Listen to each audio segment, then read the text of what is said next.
Good morning to all of you. आज हम फिर अपने चैप्टर रिप्रोडक्टिव हेल्थ के नेक्स्ट टॉपिक की ओर बढ़ते हैं। These are the headings of the MTP and STD and infertility. बिना इनके ये चैप्टर कंप्लीट नहीं होता रिप्रोडक्टिव हेल्थ। तो एक एक पॉइंट पर को हम थारोली डिस्कस करें और समझने की कोशिश करें। हम लोगों ने बर्थ कंट्रोल के तमाम मेथड्स की बात की, टेम्पोररी और परमानेंट मेथड्स की बात हुई। तो बर्थ कंट्रोल मेथड्स को यूज किया जाता है। इनके इंप्लीमेंट के बाद birth control method sure and certain बहुत नहीं है। और अगर उस कंडीशन में कंसीविंग हो जाती है या बहुत सारे केसेज में जब कंसीविंग हुई बेबी या मदर के हेल्थ को प्रॉब्लम होती है, उनके जान का खतरा होता है, उस केस में मेडिकल टर्मिनेशन कराया जाता है प्रेगनेंसी का। That is the process of the medical termination of pregnancy और that is the practice of induced pregnancy. Induced pregnancy या एमटीपी को हम अगर डिफाइन करना चाहें तो हम कहेंगे कि दैट प्रैक्टिस ऑफ फोर्सफुल और intensed pregnancy of the foetus from the womb of the mother before time, before the maturity।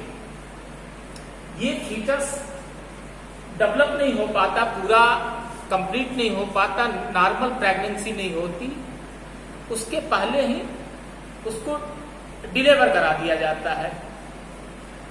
तो इसकी वजह अगर हम लीगल बातें करें तो लीगली हम कह सकते हैं, जैसा कि गवर्नमेंट ऑफ इंडिया ने अभी रिसेंटली 2017 में अमेंडमेंट किया, एमटीपी अमेंडमेंट एक्ट 2070 आया, तो इसमें गवर्नमेंट ऑफ इंडिया ने ये बैन कर दिया कि आप बिना मेडिकल कंफर्मेशन के, और उस मेडिकल कंफर्मेशन में क्या होना चाहिए कि आफ्टर 2 एक्सपर्ट डॉक्टर्स की एडवाइस होनी चाहिए for the process of MTP. इसमें क्या कंडीशन है कि 2 एक्सपर्ट डॉक्टर अगर ये एडवाइस करते हैं कि आइदर द मदर और बेबी और बोथ, माँ या बच्चे दोनों को फिजिकल प्रॉब्लम है, मेंटल प्रॉब्लम अगर हो रही है होगी, तो उस कंडीशन में प्रेगनेंसी अलाउड की जाती है। अगर बच्चे में कोई एबनॉर्मलिटीज हो रही है जिससे कि उसकी नॉर्मल लाइफ पेनफुल हो जाएगी, तो उस कंडीशन में एमटीपी अलाउड किया जाता है। अदरवाइज एमटीपी पर इतना फोकस सोसाइटी का और गवर्नमेंट का इसलिए है क्योंकि कॉमन प्रैक्टिस में आपको जान के अजीब लगेगा कि near about 20% of pregnancies are aborted. लगभग जितनी भी कंसीविंग होती है पूरी दुनिया में, तो उसमें से 20% एबॉर्शन करा दिए जाते हैं। या तो इसकी बहुत सारी वजह हैं। इसमें एक मेजर फैक्टर हमारे देश के रेफरेंस में जो आता है, that is the desire of the male child. और इस डिजायर ऑफ मेल चाइल्ड के लिए commonly act after the conceiving and after the completion of first trimester. इसमें ये बातें भी हमको गौर करनी होंगी। ट्राइमेस्टर्स का इंपॉर्टेंट है प्रेगनेंसी में। फर्स्ट ट्राइमेस्टर, सेकेंड ट्राइमेस्टर और थर्ड ट्राइमेस्टर की बात हम लोगों ने की थी। तो फर्स्ट ट्राइमेस्टर इज परमिटेबल, आसानी से परमिशन गवर्नमेंट देती है। ये लीगल तब होता है जब डॉक्टर एडवाइज कर दे कि बच्चे और माँ के हेल्थ के लिए खतरा है। सेकेंड ट्राइमेस्टर में ये रूल और स्ट्रिक्ट हो जाता है।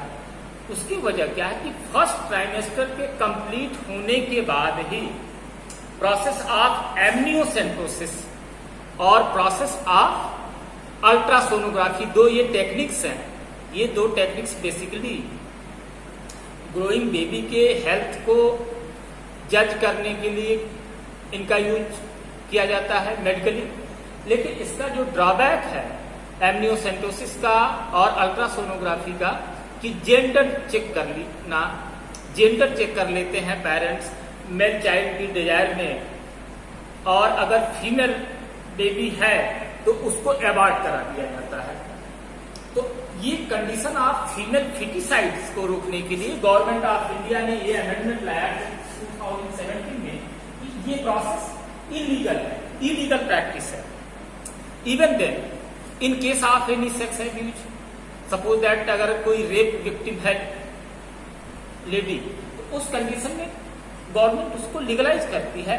वो सारे condition whenever there is the physical, mental and social problem female को अगर हो रही है, मदर को, और बेबी को फिजिकल, मेंटल और कोई फिजिकल डिसेबिलिटी की कंडीशन है, कोई जेनेटिक डिसऑर्डर्स है, जैसे डाउन सिंड्रोम्स है, हीमोफीलिया है, इस तरह के जो जेनेटिक डिसऑर्डर्स है, क्लिनफेल्टर सिंड्रोम है, तो इस तरह के जेनेटिक डिसऑर्डर्स के केस में ये अलाउड है, लीगल होता है। लेकिन इसको बैन करने के पीछे जो सबसे बड़ी प्रॉब्लम या सबसे बड़ा रूट कॉज है हमारे इंडिया के लिए, ये हमको याद रखना होगा, that is the reason of the killing of female baby,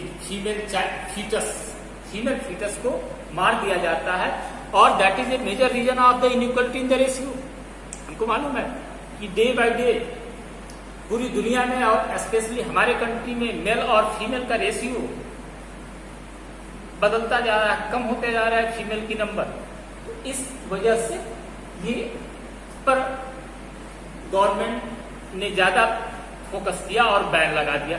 okay, the process of the medical termination of pregnancy और induced pregnancy that is allowed only in the case of threat to the health of the baby and mother. Okay, next topic की बात करते हैं, STD. STD sexually transmitted disease और these are the venereal diseases. तीन नाम कहा जा सकता है, STD, VD venereal diseases and RTI.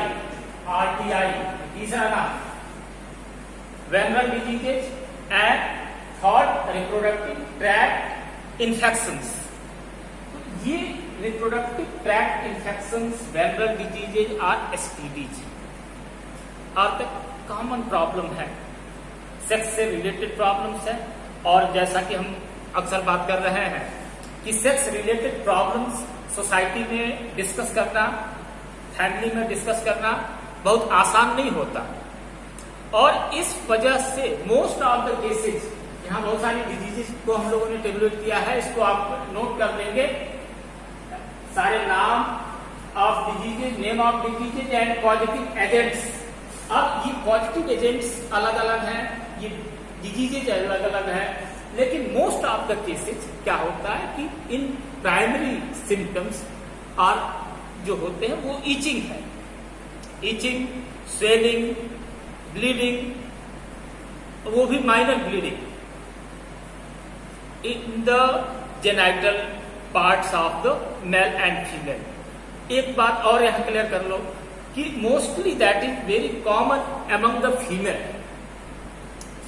ये डिसऑर्डर्स जो है बहुत ज्यादा कॉमन है फीमेल में, और ऑलमोस्ट सारे एज ग्रुप के जो रिप्रोडक्टिव एज ग्रुप के स्पेशली जो लोग हैं उनमें ये प्रॉब्लम्स होती हैं। बट मोस्ट वल्नरेबल केसेस जो होते हैं 15 to 25 एज ग्रुप के बच्चों में ज्यादा होता है, लोगों में ज्यादा होता है, और most of you are 15+ I think. तो आपको अवेयरनेस जरूरी है, आपको जानना जरूरी है इन डिसऑर्डर्स के बारे में, डिजीजेज के बारे में, और इनको कैसे हम कंट्रोल कर सकते हैं, और अगर कोई सिम्टम्स दिखते हैं तो हमें हमेशा एक्सपर्ट की एडवाइस लेनी जरूरी है। ये डिसऑर्डर्स मोस्टली सेक्सुअल कांटेक्ट से होते हैं। इसमें लास्ट के 3 को हम अगर अलग कर लें, जेनाइटल हर्पिस, हेपेटाइटिस बी और एड्स को, तो इसके अलावा सारे, that is the case of gonorrhoea, syphilis, chlamydiasis, trichomoniasis, enterobiasis, scabies, candidiasis, ये सब के सब are due to the physical contact from the infected person to the healthy person. Simply हम क्या डिफाइन करेंगे, STDs are those diseases which can be transfer from an infected person to the another healthy person through the sexual contact से हो रही है। तो इस condition में सबसे बड़ा प्रिकॉशन क्या हो सकता है कि we must be careful about to the partner, unknown partner और मल्टीपल पार्टनर। 2 केसेज होती है इंडिया के केस में या किसी भी अदर कंट्रीज के रेफरेंस में। मोनोगैमी और पॉलीगैमी आप जानते हो। मोनोगैमी सेक्स विथ है single wife, single partner, polygamy multiple partners. तो मल्टीपल पार्टनर्स और अननोन पार्टनर्स नहीं होना चाहिए। If second point, the use of the condom, that एक बहुत बड़ा ये बैरियर है जो कि एसटीडीज को रोकता है। और in third, must careful about the personal hygiene of the husband and wife. Personal hygiene को मेंटेन रखें। नेक्स्ट एंड मोस्ट इंपॉर्टेंट क्या है कि कोई भी सिम्टम्स अगर अपीयर होते हैं, कुछ ऐसी प्रॉब्लम समझ में आती है, तो एक्सपर्ट डॉक्टर्स की एडवाइस लें, उनसे कंसल्ट करें, न कि इस मैटर को छिपाया गया है। हाँ, इसमें एडिशनल जो मैं बताना चाहता था कि इन तीनों को छोड़ के जेनाइटल हर्पिस, हेपेटाइटिस और एड्स को छोड़ के ये बाकी सारी डिजीजेज, गोनोरिया, सिफिलिस, ये सारे इजीली क्योरेबल हैं। अगर प्राइमरी स्टेज में जब ईचिंग या स्वेलिंग या म्यूकस डिस्चार्जेज के सिम्टम्स दिखते हैं तो एडवांस अगर डॉक्टर से कंसल्ट करते हैं तो उस कंडीशन में इनका क्योर इजी है।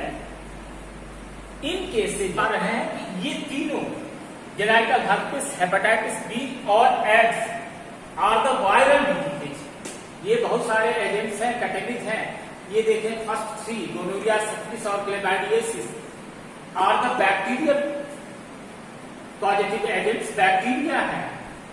ये ट्राइकोमोनास वैजाइनलिस, ट्राइकोमोनियासिस का पॉजिटिव एजेंट एक प्रोटोजोआ है। और इंटेरोबियासिस का इंटेरोबियस वर्मिक्यूलेरिस है, नेमाटोड। और एस्कैबिज का सार्कोप्टस एस्कैबी, ये इक्टोपैरासाइट है। कैंडिडियासिस के केस में कैंडिडा एल्बिकेनस एक फंगस है। तो these are much curable, easily curable in comparison of this three. ज्यादा आसानी से इनका ट्रीटमेंट पॉसिबल है। तो एक्सपर्ट की एडवाइस जरूरी होती है। ये कुछ कॉम्प्लिकेटेड है, वायरल डिसऑर्डर्स है, जैसा कि आइडिया भी है। आज की जब समय में देख भी रहे हो कि कोविड-19 वायरस ने पूरी दुनिया को हिला के रखा, तो virus are more fatal, more complicated due to their special features. बात करते हैं, हम बात करें इन वायरल इन्फेक्शंस की। जो वायरल एसटीडीज हैं, इसमें से हेपेटाइटिस और एड्स के ट्रांसमिशन का मोड और भी दूसरे हैं। इन सारे केसेस में जितनी भी सेक्सुअली ट्रांसमिटेड डिजीजेज और वेनरल डिजीजेज और रिप्रोडक्टिव ट्रैक्ट इन्फेक्शंस हैं, इनका ट्रीटमेंट अर्ली स्टेज में होना चाहिए और इसके लिए अवेयरनेस जरूरी है। अगर हम अवेयर हैं इन प्रॉब्लम से, हमें कोई भी सिम्टम दिखते हैं तो हमें तुरंत एक्सपर्ट्स की एडवाइस लेनी चाहिए, एक्सपर्ट डॉक्टर से मिलना चाहिए, न कि इस मैटर को छिपाना चाहिए। अगर छिपाया किसी ने तो उससे प्रॉब्लम ज्यादा हो। इनिशियल सिम्टम्स हमेशा ध्यान रखना है कि there should be the irritation, itching, swelling and mucus discharge. ये बिगिनिंग के सिम्टम्स हैं। कोई भी एसटीडीज हो रहे हैं तो irritation, itching, swelling and mucus discharge शुरुआत होती है। ओके, तो एक हम लोगों ने बात की एलटीपी की, एसटीडी की। अब हम बात करेंगे, नेक्स्ट पॉइंट हमारा है, नेक्स्ट टॉपिक इनफर्टिलिटी की। अगर इनफर्टिलिटी की बात नहीं किए तो रिप्रोडक्टिव हेल्थ की बात नहीं की। इसमें इनफर्टिलिटी को हम डिफाइन क्या करेंगे?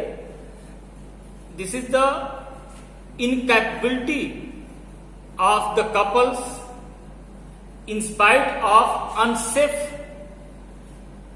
reproductive act, unsafe coitus, they are not capable to produce their children। वो कंडीशन जबकि कपल्स चाहते हैं और अनसेफ सेक्सुअल एक्टिविटीज परफॉर्म करते हैं, क्वाइट्स करते हैं, उसके बावजूद भी संतान नहीं पैदा हो पाते, तो वो कंडीशन होती है इनफर्टिलिटी की।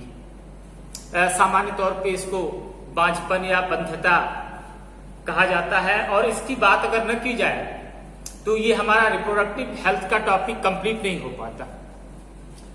पहले भी हमने जैसे बात की थी कि मोस्टली जो मेडिकल के फील्ड में सबसे ज्यादा जो ठगी होती है, हो रही है, वो रिप्रोडक्टिव हेल्थ के फील्ड में ही हो रही है। शर्तिया इलाज, बांझपन का शर्तिया इलाज, संतान चाहिए, इस तरह की बातें होती हैं, मर्दाना ताकत बढ़ाओ। तो ये सारे केसेस इनफर्टिलिटी से कोरिलेट करते हैं। इनफर्टिलिटी के फिजिकल रीजन हो सकते हैं, कुछ जेनेटिक डिसऑर्डर्स हो सकते हैं, इसके अलावा कुछ साइकोलॉजिकल प्रॉब्लम्स भी इसमें होती हैं। बहुत सारे रीजन्स हैं। मेल के कंडीशन में एस्पर्म का प्रोड्यूस नहीं होना, एस्पर्म की मोटिलिटी न होना, ये केसेज है। इरेक्शन नहीं होना, प्रॉपर इंसेमिनेशन नहीं हो पाना, ये केसेज है मेल के केसेज में।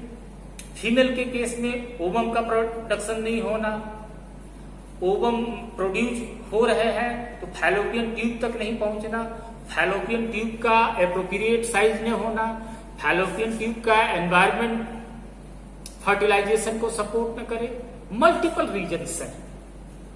और इस मल्टीपल रीजन्स में एक पॉइंट आपको बिल्कुल याद रखना होगा कि mostly majority disorders male side से होती है। मेल साइड से ज्यादा प्रॉब्लम होती है, फीमेल साइड से कम होती है।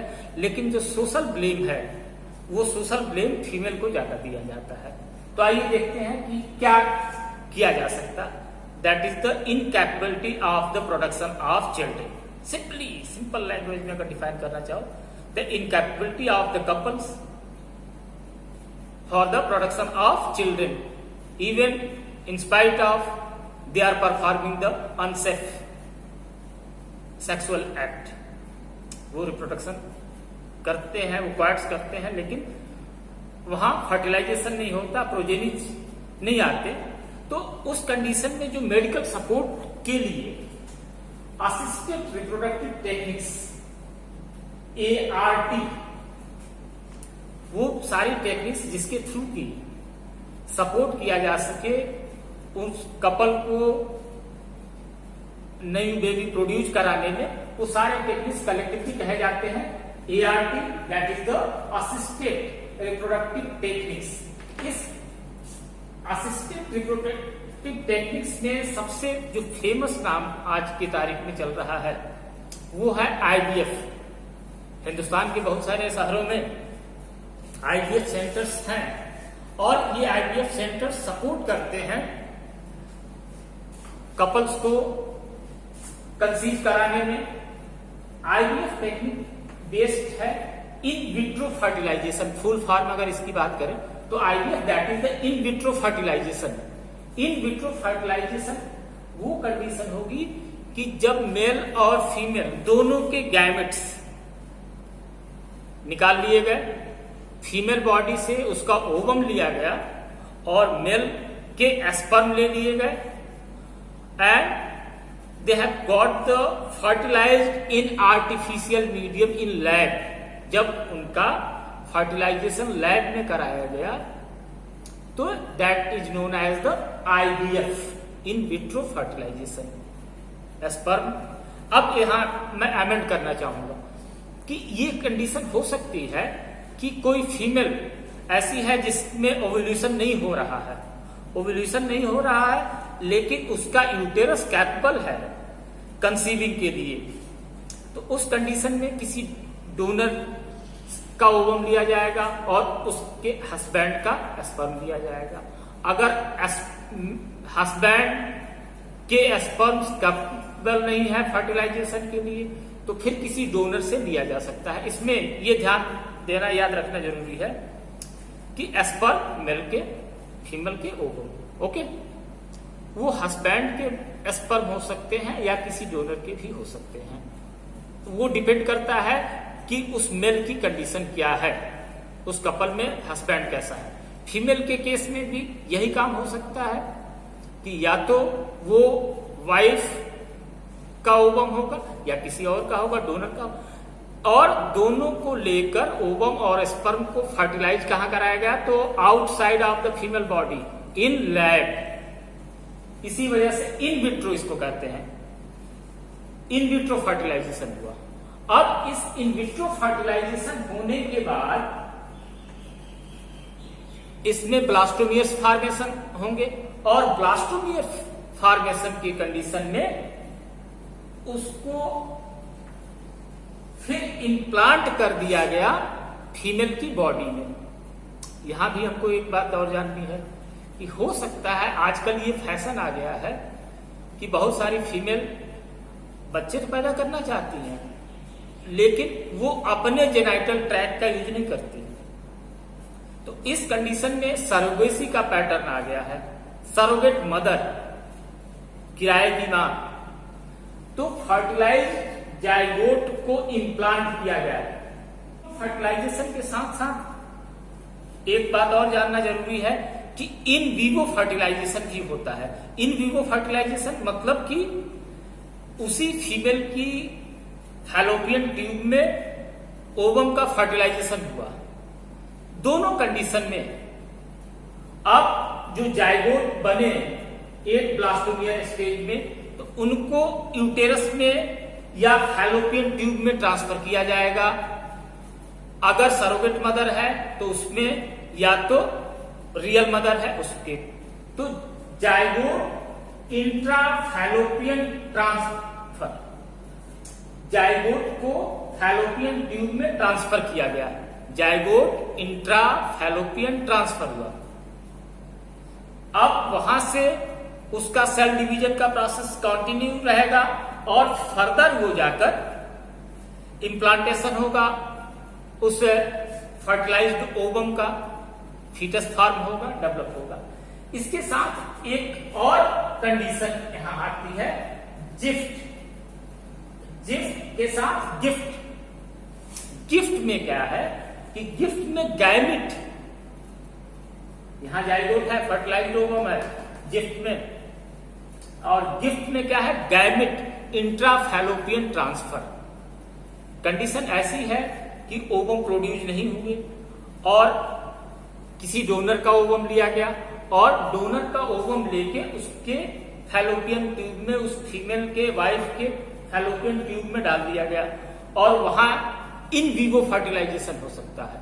वही फर्टिलाइजेशन हुआ इन विवो, उस फीमेल बॉडी के फैलोपियन ट्यूब के अंदर अगर फर्टिलाइजेशन हो रहा है तो वो होगा इन विवो, और जो बाहर कराया जा रहा है वो है इन विट्रो लैब में। तो ये दोनों टेक्निक्स काम करती हैं।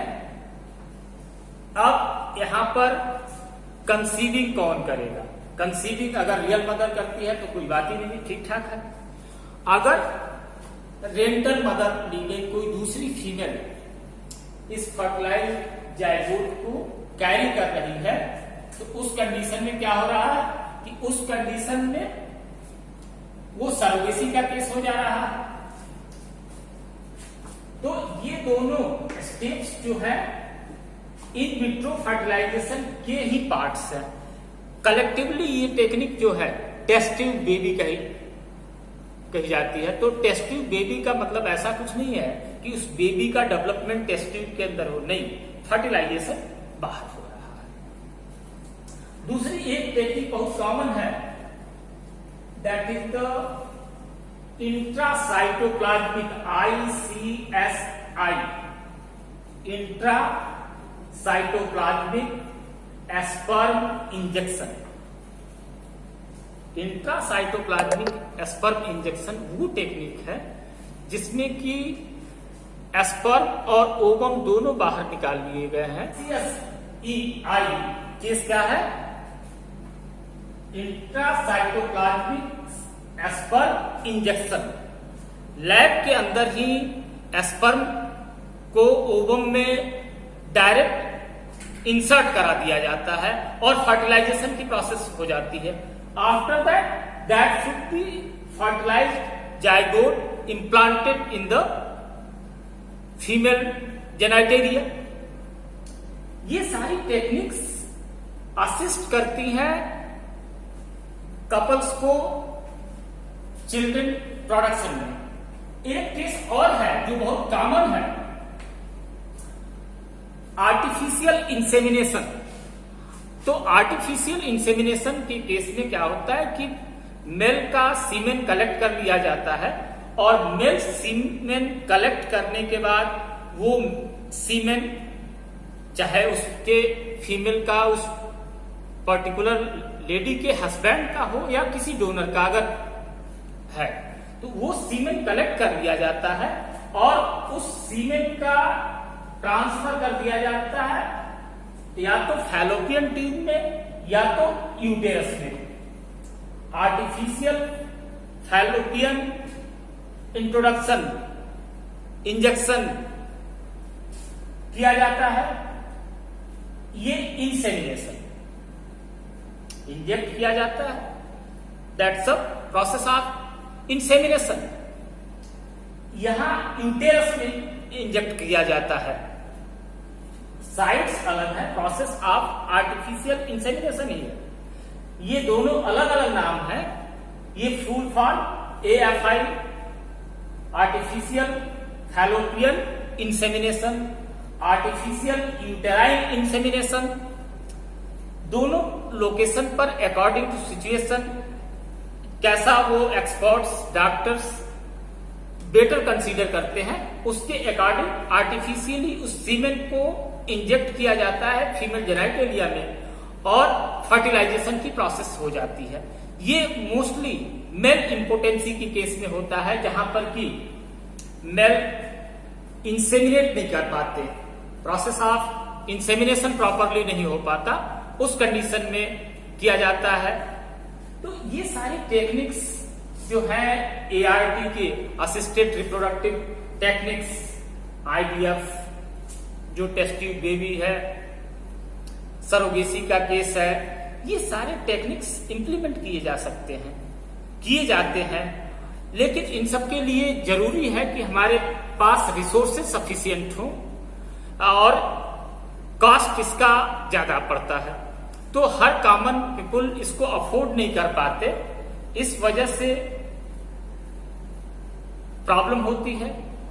तो इस रेफरेंस में मैं इंडिविजुअली और collectively behalf of the government side से भी ये कहा जाता है, सजेस्ट किया जाता है कपल्स को कि बहुत सारे आर्फन्स हैं, बच्चे हैं जिनकी परवरिश अच्छे से नहीं हो पाती, जो आर्फन हाउसेज में हैं, या ऐसे भी बहुत सारे पुअर फैमिली के बच्चे हैं जिनको सफिशिएंट फूड, शेल्टर, एजुकेशन की फैसिलिटी नहीं मिल पाती। तो एडवाइज करना मेरा फर्ज बनता है कि अगर कोई इनफर्टिलिटी की केस है तो आप भी ये एडवाइज करो उनको कि किसी को अडॉप्ट कर ले। एडॉप्टेशन लीगली है हमारे यहाँ, हमारे देश में, हमारे इंडिया में एडॉप्टेशन लीगल प्रोसीजर है और ये वेल एक्सेप्टेड है। इन कंपेरिजन जो एक्सपेंसेस इधर दिए जाए इनफर्टिलिटी को मैनेज करने के लिए, उसकी जगह पर अगर एडाप्टेशन की प्रोसेस को अप्लाई किया जाए तो बहुत सारी प्रॉब्लम सॉल्व हो सकती है। आप लोग भी कल के नागरिक हैं, रिस्पॉन्सिबिलिटीज आपके ऊपर भी आने वाली है। आप भी मैरिजेबल एज में पहुंचेंगे, आप भी हस्बैंड या वाइफ का रोल परफॉर्म करोगे, तो इन सब चीजों को ध्यान देना होगा। सबसे बड़ी बात कि जो सोशल स्टिग्माज हैं, जो समाज की मान्यताएं हैं, स्पेशली सेक्स रिलेटेड प्रॉब्लम्स को लेके, उसको तोड़ने की जरूरत है। इसकी जानकारी है अगर आपको, तो आप दूसरों को इन्फॉर्म कर सकते हैं, सजेस्ट कर सकते हैं। तो किसी एक आदमी को अगर आपने सजेशन दिया, प्रॉपर गाइड किया, तो उसकी लाइफ सुधर सकती है। ओके, मुझे लगता है कि सारे टॉपिक्स क्लियर हो गए, तो वाइंड अप करते हैं। Thank you very much to all of you.